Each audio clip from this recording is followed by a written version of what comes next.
If you are a professional operating really anywhere near the construction industry today, you already know that sinking feeling, Oh, absolutely. right? You're staring at a project budget that's, well, it's starting to drift. Yep. You're looking at the numbers, you're looking at the evolving designs, and you're just trying to figure out how to tighten up the predictability of this whole operation because you have to guarantee actual value for money. And it is a massive challenge. I mean, construction is just inherently chaotic. Exactly. There are a million moving parts, shifting timelines, fluctuating material costs, unexpected ground conditions. But what if there was a way to strip the guesswork almost entirely out of the equation? That's the dream, isn't it? It is. What if you could look at a massive structured pile of historical project data and confidently tell your stakeholders, look, this is exactly what our next build should cost? Which really is the holy grail for any employer or developer or contractor, transforming that historical chaos into future predictability. And while it might seem to outsiders like cost planners or just, reading tea leaves or throwing darts at a board, Right. it is actually a highly structured science, provided you have the right frameworks in place, of course. In a world defined by incredibly complex variables, structured data really is the only voice of reason. Which brings us to the mission of today's deep dive. We are exploring the definitive guide on this very subject, the RICS Practice Information on Cost Analysis and Benchmarking. Specifically, we're looking at the second edition from the UK. Yes. The Royal Institution of Chartered Surveyors has laid out the blueprint for how construction cost experts take raw, messy data from past projects and forge it into realistic, aspirational targets for future builds. Okay, let's unpack this. Now, if you're in the industry, you already know what a basic cost analysis is. But the RICS document forces us to look at it far more rigorously. They define it strictly as a product-based cost model. Right. What does that shift in mindset actually look like in practice? Think of it as a forensic teardown rather than just a glance at a final receipt. A forensic teardown. I like that. Yeah, a product-based cost model means you are executing a systematic examination of exactly how costs were distributed across all the different physical elements of a previously built project. So you're taking a finished, standing building and reverse engineering its anatomy. Exactly. You aren't just looking at the final contract sum and saying, well, that hospital cost $50 million. Right, because that doesn't tell you anything useful for the next one. Exactly. You're dissecting it to see exactly how much the substructure cost, how much the roof cost, the internal finishes, the mechanical and electrical services. It's a full granular appraisal. It is. The objective is to extract highly reliable, compartmentalized information that you can then use to accurately estimate the cost of future similar buildings element by element. So it's treating costs as independent design parameters. Yeah. And this ties directly into the design to cost approach the guidance emphasizes, right? It does. Construction cost is almost always the primary driver of the design itself, not just an afterthought. The employer needs to know the price consequence of every single design decision before it's too late to change course. So you end up with this ongoing cyclical relationship between design development and cost planning. Right. The architect proposes a design concept, the cost planner prices it out based on these forensic historical cost analyses, and they bring it back to the employer. And the goal there is twofold. First, ensuring the employer can actually afford to build the thing. Yeah. And second, ensuring they're getting true value for money for what they're spending. But to make that cycle work, to make that historical data actually useful, you have to be comparing apples to apples. Right. The RICS text stresses the absolute necessity of standardizing the data. They point to frameworks like the RICS New Rules of Measurement, the NRM, and the Building Cost Information Service, the BCIS. But let me play devil's advocate for a second. Doesn't forcing every single project into this rigid NRM hierarchy just create a massive bureaucratic headache for the cost planners? Is the juice really worth the squeeze? The alternative is complete financial anarchy. Anarchy. Truly. Think of the BCIS not just as a database, but as the central nervous system of UK construction costs, where everyone is feeding in data using the exact same anatomical language. Oh, okay. Without that standardized structure, the data is worse than useless. It's actively misleading. How so? Well, the NRM framework breaks projects down uniformly. You start at the very top with group elements, which are your major categories like substructure or superstructure. All right. Then you drill down into elements like the frame, the upper floors, or the roof, and then you go even deeper into sub-elements. So by sticking strictly to this hierarchy, You can extract data from 50 different cost analyses and compare them directly to create reliable ranges of likely outcomes. Exactly. I want you, the listener, to just imagine trying to do this without a framework. Imagine you're trying to compare the costs of two different office buildings to figure out your own budget. It would be a nightmare. Total nightmare. Let's say Building A's data includes VAT and a massive allowance for risk right there in its baseline elemental costs. But Building B's data completely excludes VAT and handles risk as a totally separate line item at the very end of the spreadsheet. Right, they're structured completely differently. Exactly. If you just look at the raw cost per square meter, Building A looks wildly more expensive. It looks like a terribly inefficient project. But it's an illusion. Right. It's just a difference in accounting. And that is the exact real-world headache this standardization solves. Significant variances are introduced if costs aren't compared on a strict like-for-like basis. You have to know precisely what is and isn't included in the numbers you're looking at. Otherwise, your future estimates are built on sand, and you'll find yourself scrambling for funds halfway through the build. Okay, so standardizing the data fixes the accounting illusions. But once you have that clean data, you hit a psychological hurdle. Yes. How do you stop a design team from just picking the most optimistic numbers?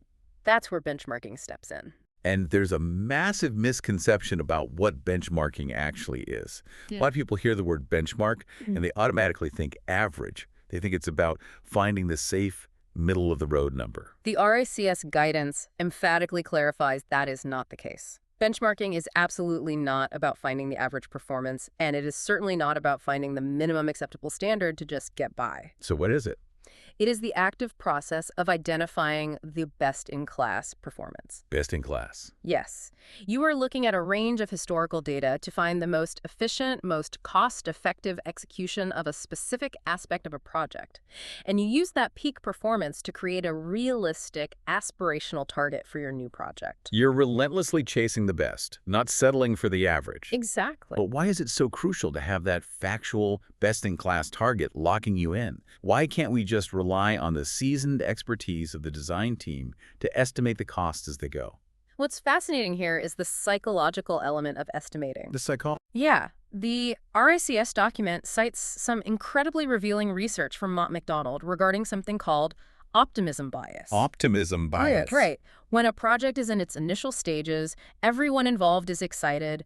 The architects love their design, the developers see the potential, the contractors want the work. Makes sense. As a result, initial project estimates universally suffer from a high degree of optimism bias. People naturally assume things will go smoother, faster, and be cheaper than they actually will be. Oh, it's that classic trap where every project manager thinks, sure, the last 10 hospitals we built went massively over budget and got delayed by 6 months, but our hospital is special. Yep. We won't have any rain for 2 years, and materials will magically arrive early. That is exactly the mindset. And benchmarking acts as the critical, objective tool to shatter that illusion and reduce the bias. It grounds them. It forces the entire team to ground their estimates in factual, historical reality. If your internal estimate for the structural frame is 20% lower than the absolute best-in-class historical benchmark ever recorded in the BCIS database, you have a serious problem. You aren't being innovative. You're being dangerously overly optimistic. Exactly. It's a heavy reality check. But the text also points out that benchmarking isn't solely about the bottom line. It's not just checking the cost per square meter box, right? No, not at all. Because if we only focus on that one financial metric, we might be missing the bigger picture of what makes a project genuinely successful and sustainable in the long run. The RICS guidance details several other crucial factors you should be benchmarking alongside the cost. Carbon footprint is a massive one today. Oh, huge. We are moving toward a reality where carbon dioxide emissions generated by construction activities are tracked just as rigorously as pounds and pence. Carbon is essentially a monetized metric now. It really is. Then you have building efficiency. A fantastic metric the guidance highlights is the wall-to-floor ratio. That's the ratio of the external envelope area to the gross internal floor area. Right, because if you have a building with a terrible wall-to-floor ratio, maybe it's got a highly complex, jagged footprint instead of a simple rectangle. Yeah. You're paying for a massive amount of external wall area, that doesn't actually give you any usable floor space inside. And if you are basing your cost estimates on a historically inefficient design, you are baking that inefficiency right into the DNA of your new project before a single shovel hits the dirt. Wow. You also need to benchmark the percentage distribution of cost across the different building elements. This tells you what a healthy, balanced budget actually looks like structurally. So it ensures you don't accidentally underfund one crucial element, like the mechanical and electrical services, just to make the overall budget look palatable to the employer. Exactly. Or overfund a flashy superstructure while shortchanging the foundational elements. Now, timing has to be a critical factor here, too.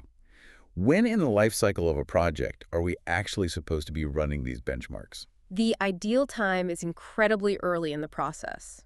Conceptually, we are talking about the preparation and briefing phases. So what the industry refers to as RIBA, Plan of Work Stages 1 and 2. Yes, or OGC gateways 1 and 2. The employer is just trying to establish an affordable cost limit and looking at outline design solutions. You want to execute your benchmarking now before a massive amount of time, energy, and design fees are sunk into developing a concept that is fundamentally doomed because it's completely unaffordable. Precisely. Here's where it gets really interesting, though. Let's say we have our beautifully standardized historical data. We have identified our best-in-class benchmarks. Okay. But historical data is, by definition, from the past, and it's from a very specific place on the map. Right. If I use the cost of a school built 5 years ago in central London to estimate the cost of a school being built next year in a rural village in Yorkshire, my numbers are going to be completely detached from reality. Absolutely. Raw historical data is practically useless without the time and space continuum adjustments. This is where we enter the realm of indexation. Construction prices are never static.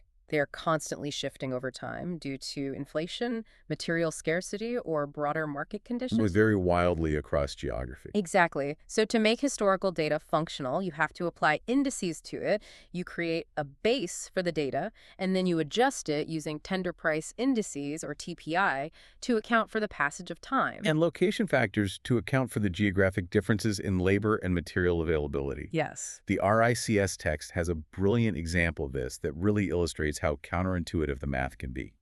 Let's walk through it. Let's do it. We're comparing two office buildings, Project A and Project B.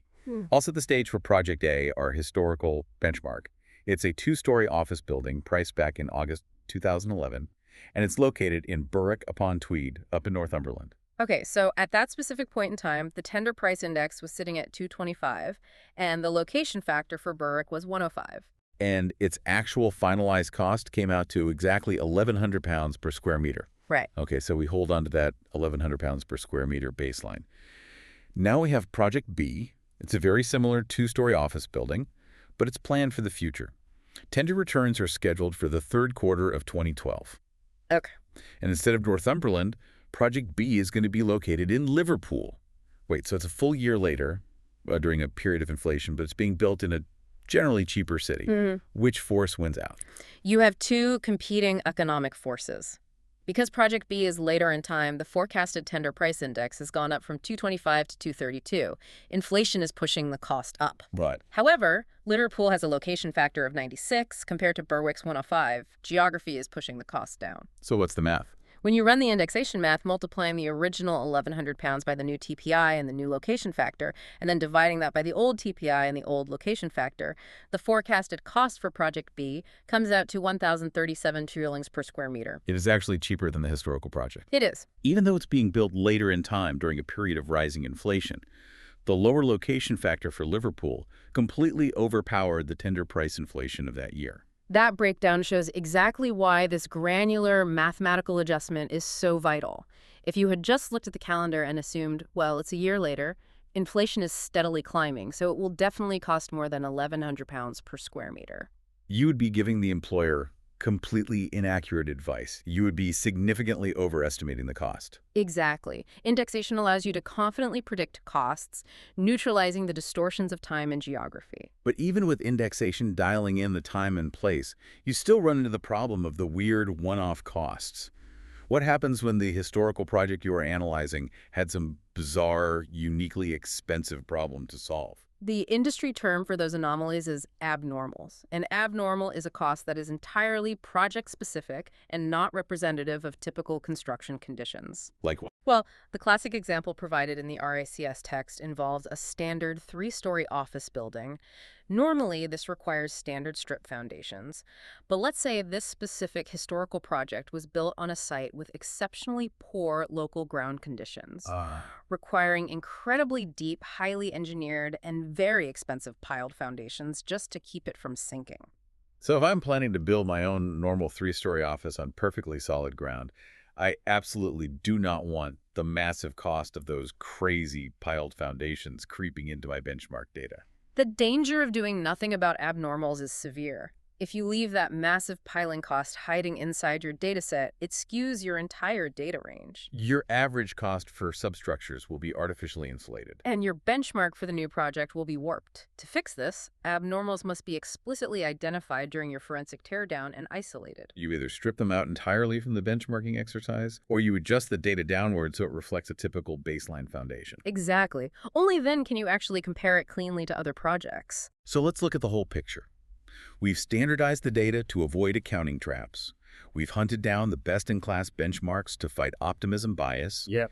We've indexed the numbers for time and location, and we've stripped out all the sneaky abnormals. How does all of this practically apply to the listener who is sitting down tomorrow morning to plan their next massive commercial project? How do we bring it all together?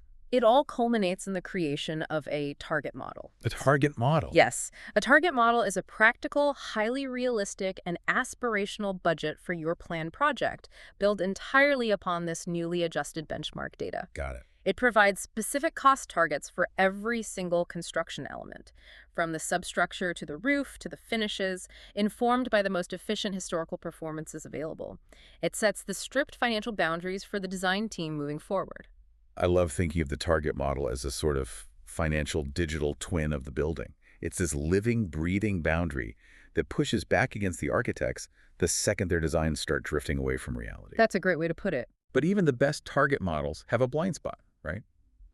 Because they rely so heavily on historical data and indices. This raises an important question regarding changing building regulations. How so?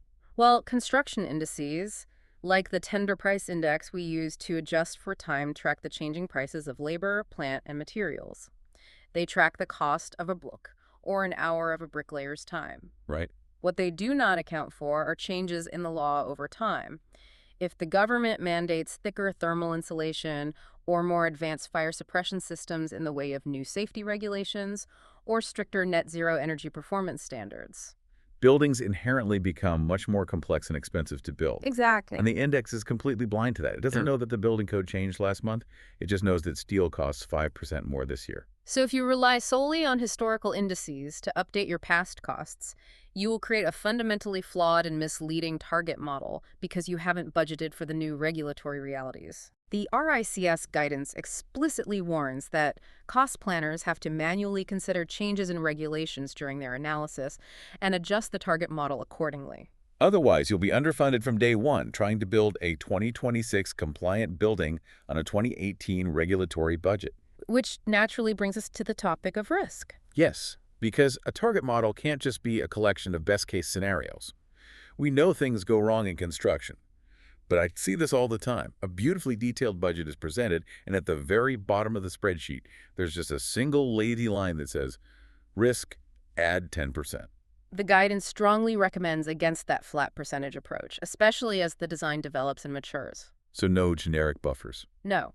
Early on, at the very inception, a rough percentage might be necessary.